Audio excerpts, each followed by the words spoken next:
Please welcome Ted Price, President of Insomniac Games, the developer of Resistance 2. Welcome to London.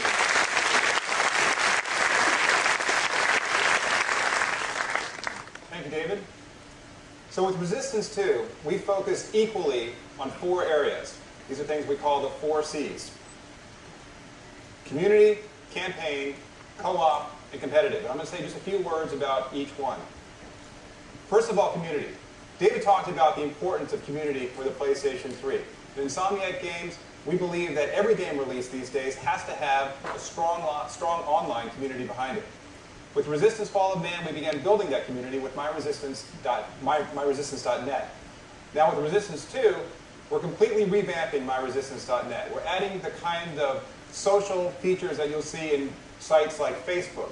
Features that, among other things, allow you to find players with similar interests and hook up with them in-game and outside of the game.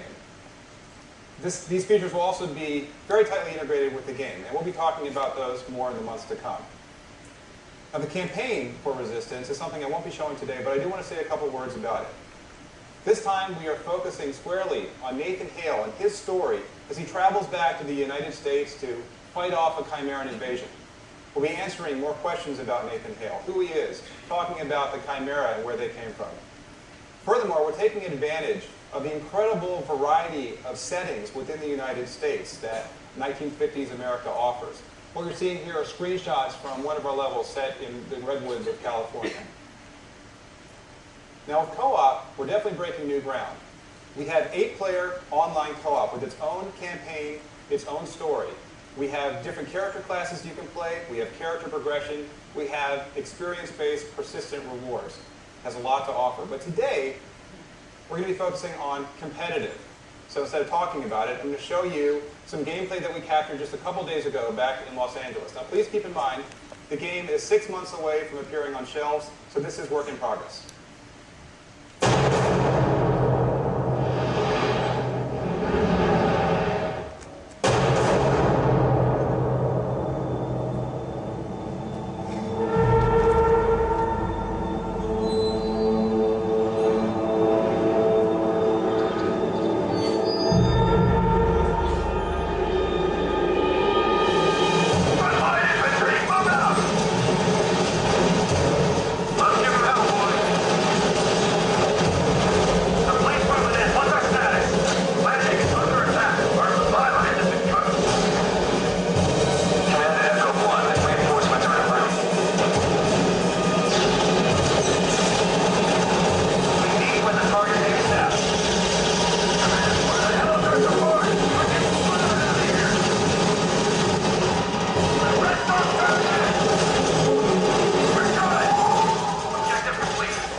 So for those of you who have played Resistance Fall of Man, you probably noticed that we didn't have any Chimera in this. So don't worry, we will have Chimera in the final game. We haven't implemented them yet, but you will be able to play as a human or a Chimera. Now with Resistance Fall of Man, we definitely broke new ground when it came to sheer size and scale. But with Resistance 2, we're upping the ante once again. We're going from 40 players to 60 players in our battles.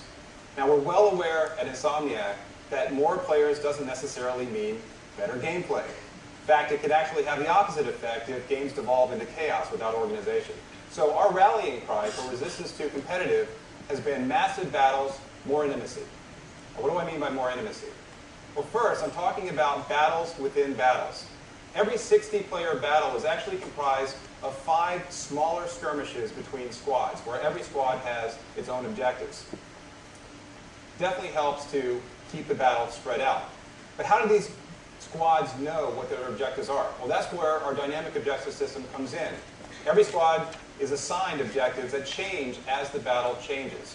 And what's great about this is not only do the squads know what they're doing all the time, it keeps squads spread apart so that everybody isn't stepping on each other's toes. We don't have situations where 60 players are just fighting in one small area.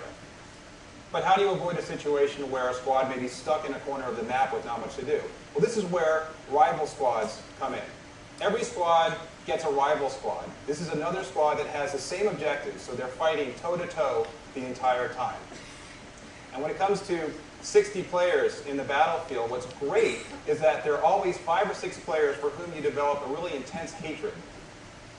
Personally, this is one of my favorite aspects of the game because I know that if somebody cheap shots me from the rival squad, I'm going to be able to find him because basically I'm spawning near him and I know where he's going. So finally, how do we keep squads together? Well, we have a reward system that rewards teamwork. So we give out lots of bonus points when you're actually working as a team. And these can be used to earn persistent rewards in the game, to level up, etc. We'll be talking about that more in the next few months. So bottom line, Resistance 2 Competitive has a lot to offer. With its massive battles and more intimacy, we think it's going to be breaking new ground for the PlayStation 3 and in online in general. But that's just a quarter of the overall game. So as we get closer to launch, stay tuned for more information on competitive, on campaign, on our co-op mode, and on our community.